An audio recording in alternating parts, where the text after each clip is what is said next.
Now, you'll be working with clients from very young children all the way up to older adults. When you are put in contact with a client, you will first register that client, and I will send you the registration link in the WhatsApp group so that you can see what the registration looks like, right? So you will first register the client, and then you have to conduct a diagnostic assessment. The diagnostic assessment is to determine what kinds of services your clients will require.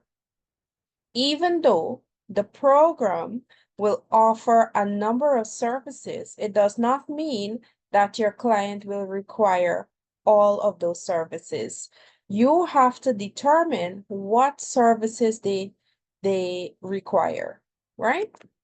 Now, we have 3 diagnostic tools in the form of checklists that you will complete with your clients.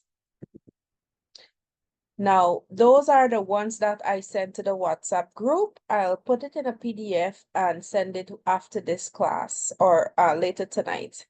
So I'm going to go through the diagnostic assessments so that you know how to administer it, and then how to determine, you'll use the case studies to determine those clients, what kinds of services they'll need. So some of these questions will be applicable to children more than adults, right? And vice versa. You'll have some questions that will be more relevant for adults as opposed to children, right? So let's go through. So the developmental screening checklist. So you're looking, the first category is body awareness, right? And starting with body parts,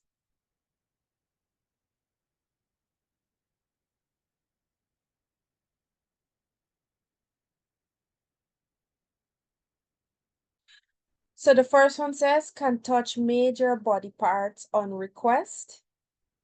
So you're looking at all the larger parts of the body, their arm, their back, their tummy, their legs, their feet, right? So you ask them questions. So let's say you're working with a child. Can you touch your thighs for me? Can you touch your arms? Can you touch your head? Right? And you look to see if they're able to complete those tasks.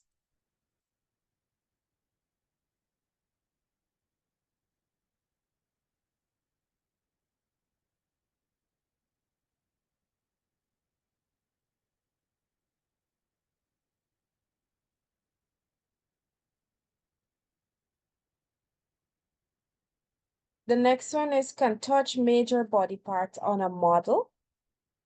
So if you have access to a model, you can say, or if you have a doll or a teddy bear, you can use that as well and say, can you touch the legs? Can you touch the head? Just to see if they know where those things are, right? Can touch minor body parts on request and also minor body parts on a model. So this is the smaller body parts. Can you touch your fingers? Can you touch your toes, your ears, eyes, nose, mouth, right? Those smaller body parts, elbows, knees, shoulders. So those smaller body parts, you check to see if they know how to locate those parts. Can name his or her own body parts.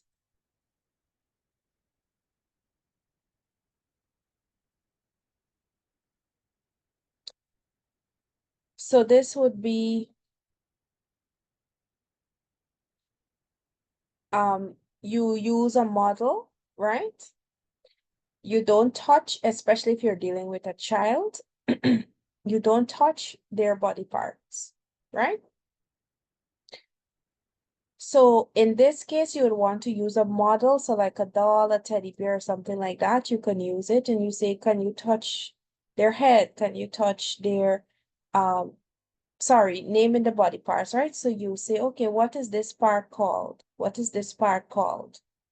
So you, again, you check to see and you record their responses. Can move body parts on request. So you can tell them, move your arms, move your legs. Can describe the function of body parts. So you can point to their ears and say, what do we do with this? Their eyes, their nose, their mouth, right? Or you could also use a model. So you're looking to see what they are able, what they know and how well they know their body parts.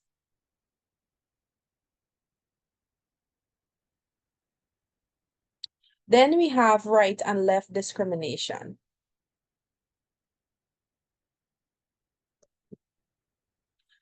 Can identify right or left on a model facing the individual. So you can say, touch the left arm of the teddy or of the doll, right? Because this goes to their perception of left and right and being able to know that when someone is facing you, it would be the opposite, right? So their left arm, the client's left arm would not be the left arm on the model, especially if the model is facing them, right? So these are the things you look to see. Can identify right or left of an object. So you can tell them, touch the right side of the table, right? See if they can identify the right side of the table.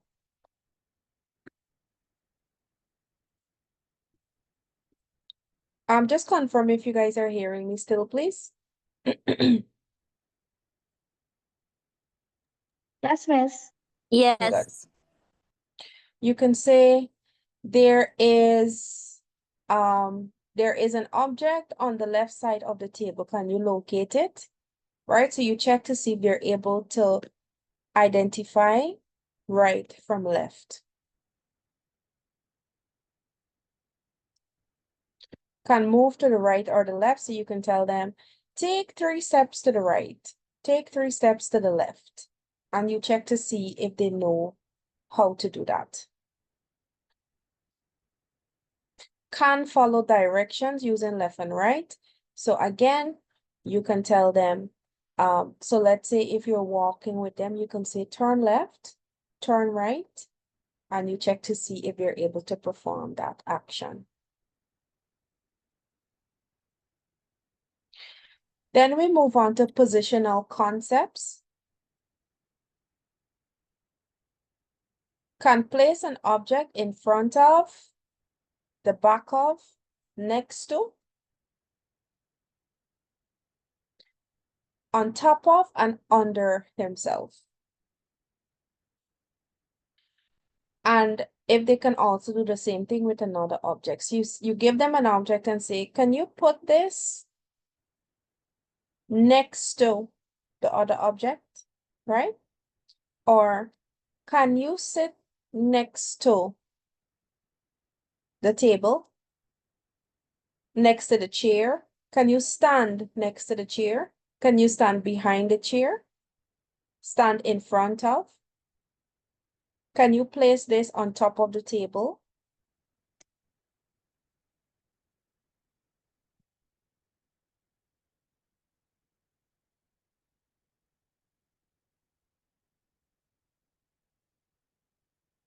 Then we move on to concept development. Indoor concepts.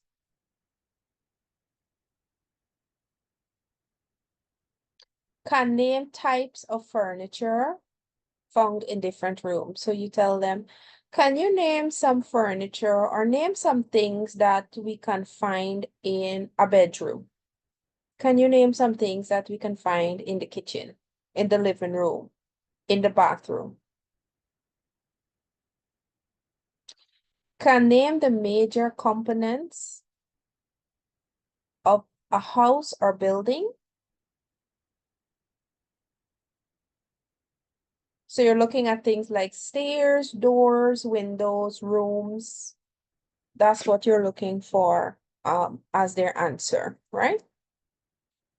Then we move on to outdoor concepts. Can name the basic components of a neighborhood. So of their little community, of their neighborhood, they can name components such as streets, houses, fences, there might be trenches, bridges, right? So you're checking to see if they know their community, if they know their neighborhood, and how much they know, right?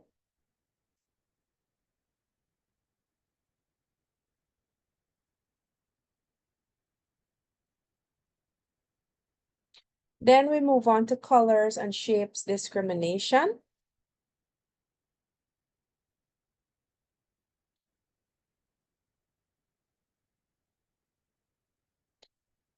Can identify the primary colors, can distinguish between different shades of colors, can identify basic geometric shapes when encountered in the environment. So words like square, triangle, rectangles, solid shapes like cubes, cylinders, when encountered in their environment, right? So you can use their environment and say, can you tell me what shape is this? Give them an object. Can you tell me what shape this is? And the purpose of this would not only be to see how much they know, but to help them build their vocabulary, right? Because when you're working with clients, you have to use consistent vocabulary, consistent words. So when you teach them consistent words, if another officer works with them and the other officer use the same word, they know what it means, right? So you can't use words that you use when you're at home. For example, instead of saying egg-shaped, you can say oval, right? You can say oval shape.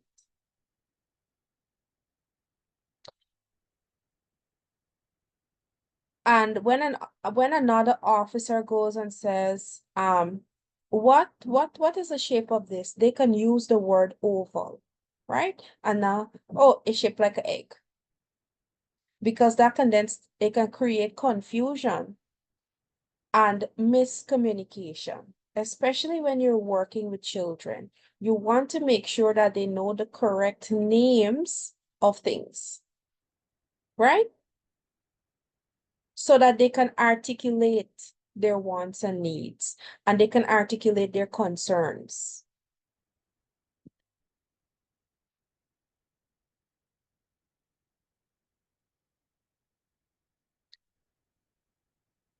So now we're moving on to their sensory skills, sound location. Can turn to words, and this can work with adults as well, right? Can turn to words a sound source. So maybe there's a street near the house and you tell them, can you turn to face the street where the sound is coming from? Maybe there's construction going on at another direction. Maybe there's a church nearby, so or a neighbor's playing music. Can you turn to face the sound? Can walk towards a sound?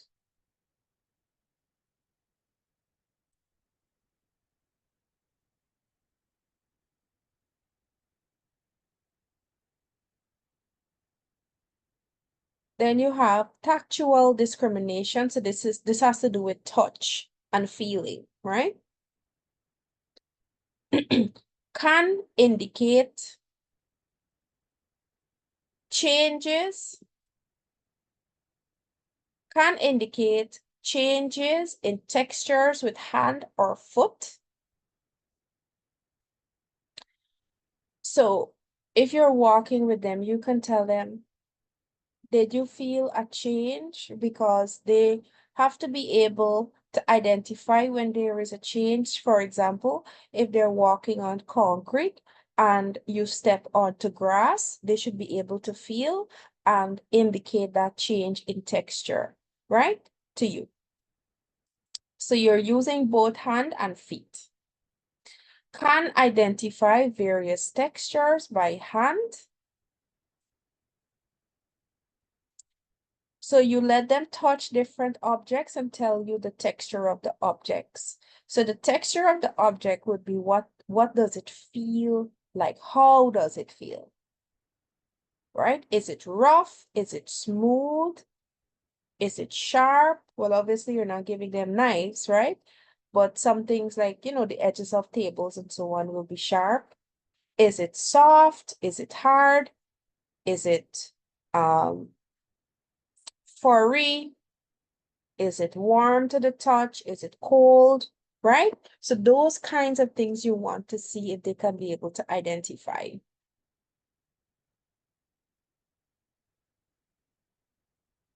Olfactory, this has to do with their smell. Can identify various familiar smells and walk towards the smell. So what I will work on doing is preparing a little kit, right? With different fragrances and smells, and or you can do this yourself, like put it on a little cotton wool and then you can put it in a little container. You know those little plastic containers that you just get ketchup and so when you buy food, you can dip cotton wool in, like, let's say cooking oil, right? Or bleach, or some kind of fragrant related stuff, right? And you put it into the container and you just open it, let them smell it and tell you what they think it's, what does it smell like, right? Or you can walk around the environment with them and let them identify different things that they're smelling in the environment. This also is very important for adults.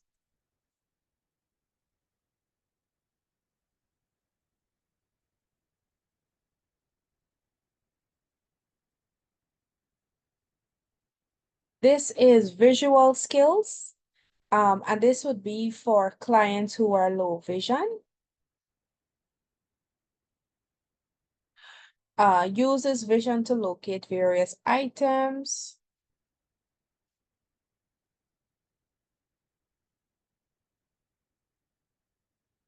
Then we move on to travel skills.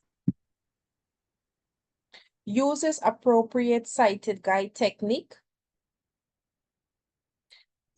So if you are leading them, you check to see how they hold on to you, right? Rosemary, Yes.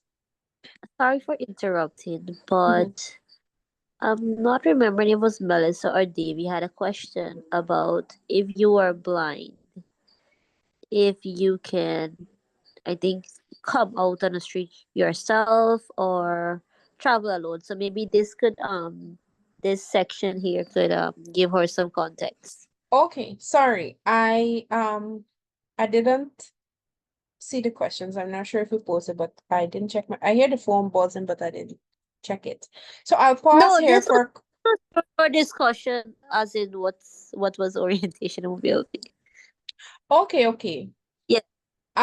Well, that's the whole purpose of this course, right? To teach people to be independent. So we are approaching clients, and I'll do a session on this. recognizing the client's right to make decisions for themselves and recognizing their independence, right? So when you approach a client, you are not thinking of the things, you are not making assumptions about what they cannot do, right? So let me say this again. When you approach clients, you need to remove any assumption or preconceived notions that you might have about what they cannot do, right?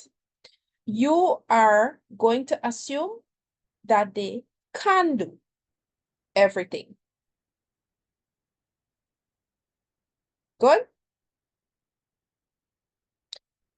So when you are working with your clients, don't think, but they can't do this. They can't see how they can do this. That's not your concern. Your concern is the client can travel on their own, but they are unable to do so right now because they do not know how to, which is where you come in. So you now have to teach them how to do it. And when you are successful in teaching them how to do it, then they can do it, right? So that is the purpose of working with the clients. So you are going to assume that they can do everything. But when you identify the things that they are unable to do, that is where you come in, right? And that is where you will have to be the one teaching them how to do the things that they are unable to do, right? Are we clear? Yes, miss. Yes. Yes, miss. Good, Yes, we are clear. good. What you will also find is that some clients may be unable to do certain things because of certain challenges that they may have, right? For example, some clients may have, older clients may have issues with walking.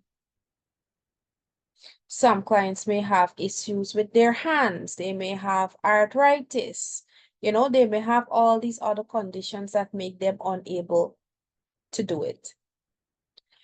So you have to know what they're unable to do and understand why they're unable to do it. So if they're unable to do it because of a medical issue or they have some sort of medical problems, right? Then you leave that as it is. And you try to find and work around how you can help them to be as independent as possible. So I'll talk about that just now before we move on. If they're unable to do it because they don't have the knowledge and skills on how to do it, that's where you can now teach them, right? The skills and knowledge that they need to be able to do it. Good. It's like when you enter into school for the first time.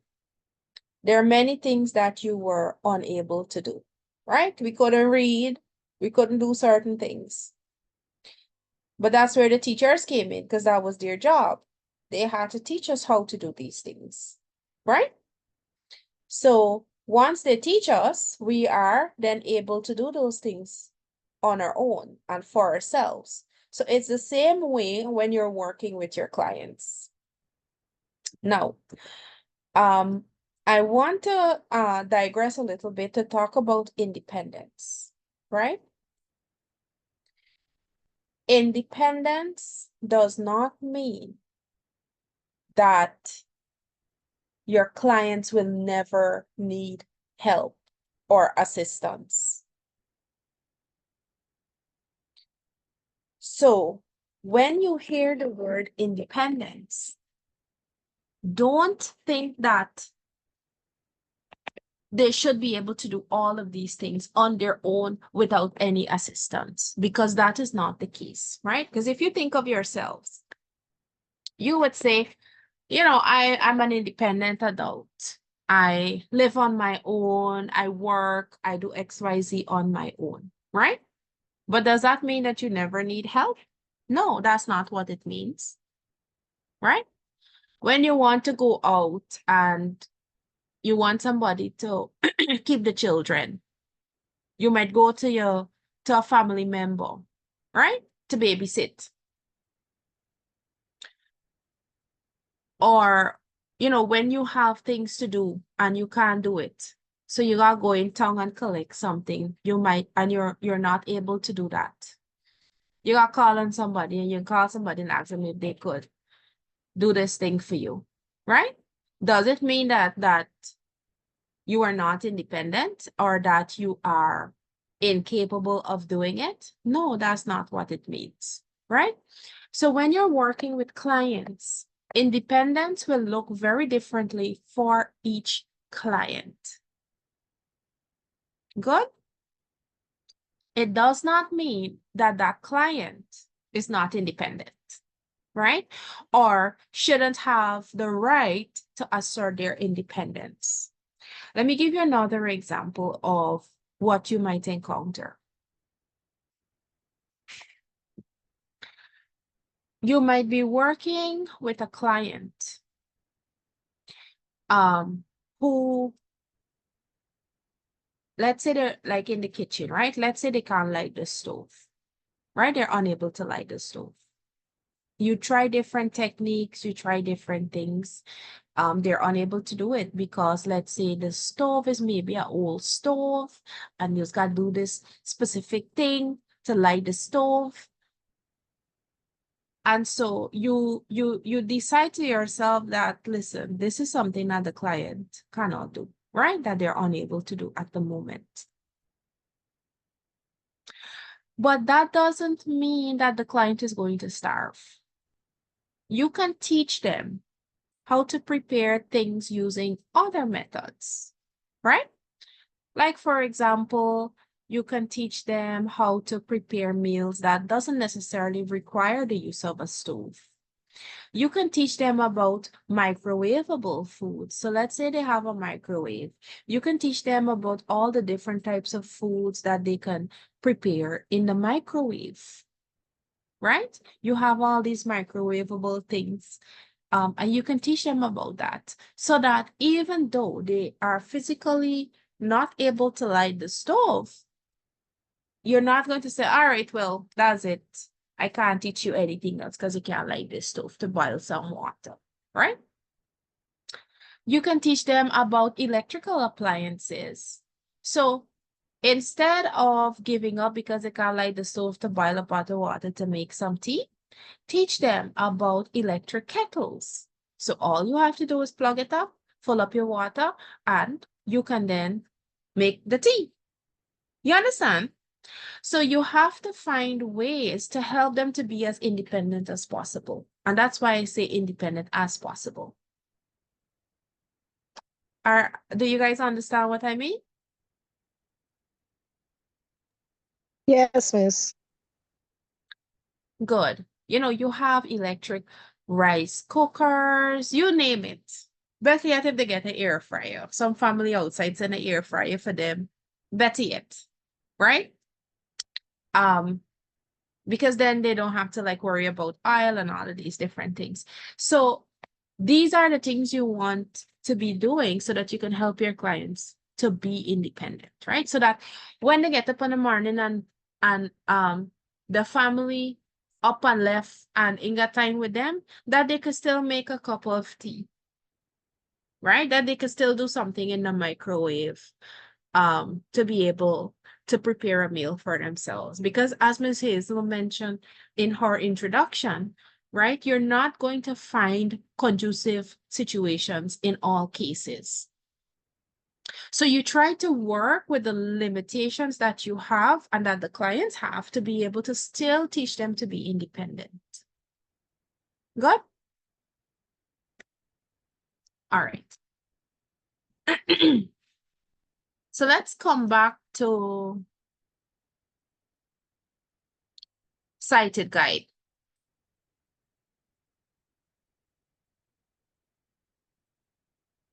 So this is something that we'll look at in another lesson, but sighted guide simply means that the client, and when I say client, I mean someone who's blind or visually impaired, right? Is being guided by a sighted person. So we call that sighted guide. All right. It looks like we'll only have time to complete this checklist, so we'll have to continue in the other class, right? But sighted guide simply means that you are guiding someone who is blind, and there is a correct and appropriate way to do it. So when you are conducting your assessment, you offer to guide them and you check to see how they are holding on to you, right? And you check to see if it is done in the appropriate way. Because many times families are guiding persons, but they're not guiding them in the correct way, right? So you might find that the person will hold your hand for you guide them. They want to hook the arm in your arm for guide them. But that's not the correct way to do it. And we'll learn about the correct way so that you can identify it when you're conducting this assessment with your clients. Uses appropriate protective technique. Okay, protective techniques means that they know how to protect themselves when conducting certain things and when traveling. For example, when they are using the stairs, are they holding on to the rails of the stairs? Right? Because again, some persons, you know, they're accustomed, the family doing everything to for them, that, you know, they hold a hand and carry them up the stairs. That is not safe because you can trip and fall. But when they are holding on to the rails, they have something to anchor themselves, to steady them. So even if they stump the toe, or even if they trip, they have something to hold on to, right? Which is the rail. When something falls onto the ground, right? And I know many of us are guilty of this. You make a rush and bend down for pick it up and hit your head on something. Protective techniques will teach you that when you are bending down to pick up something, or when you are walking without a cane, you have your arm placed diagonally in front of your face, right? So when you go to bend down to pick up something, your arm will hit the object before your head, right? Or if you're walking through an unknown space and you have your arm in front of you, that you can be able to detect objects that may be in the air so that you don't hit your head, right? So those are protective techniques. Contrail a surface. Uses appropriate touch techniques to navigate. So trailing a surface means that when you are walking alongside a wall, and this is for your clients, right?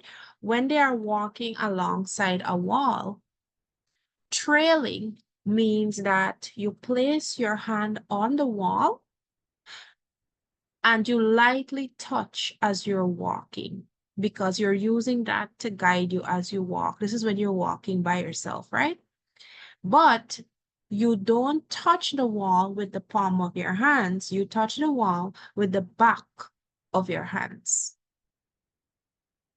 right? So that is what trailing is.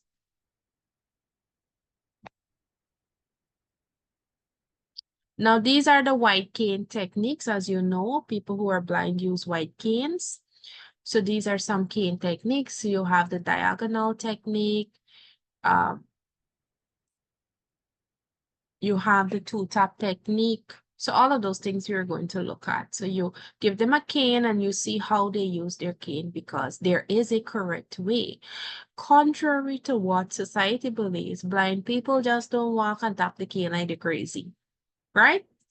There is a correct way to do it. So this is what you'll be teaching your clients who are blind and visually impaired. So can go upstairs, can open and close doors. Again, these are correct. We'll teach correct ways on how to do these things, especially when you're guiding a person as well, right? Like, for example, if you're guiding someone through a doorway and there is a door, you don't open the door for them, right? You put their hand on the doorknob and you allow them to open the door for themselves. And we'll explain why it is important that you do that. You check to see how they're moving in and around the home. Are they independent? School, if the person is attending school. Can follow simple verbal directions to locate destination, right? So for example, if you tell them, you know, when you approach this landmark, you turn left and you look for a door on the left. That is where you need to go. Can they follow through with those directions?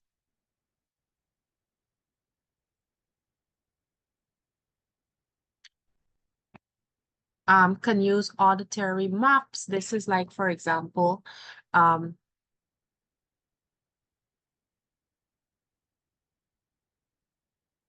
auditory maps is like when, for example, they can use an audio GPS. That, or it can also be, can they use songs in the environment to create a mental map, right? Create a map in their minds. For example, they know every time they're coming home, just before they reach the street, they got the mechanic shop. So they're always hearing these songs. So they don't know that when I hear this sound, it means my street coming up, right? So can they use auditory landmarks to create a map of how to find certain places? Okay, so I will close off here with this checklist. And on Monday, we'll complete the other two checklists and you'll get to complete the case study in that class.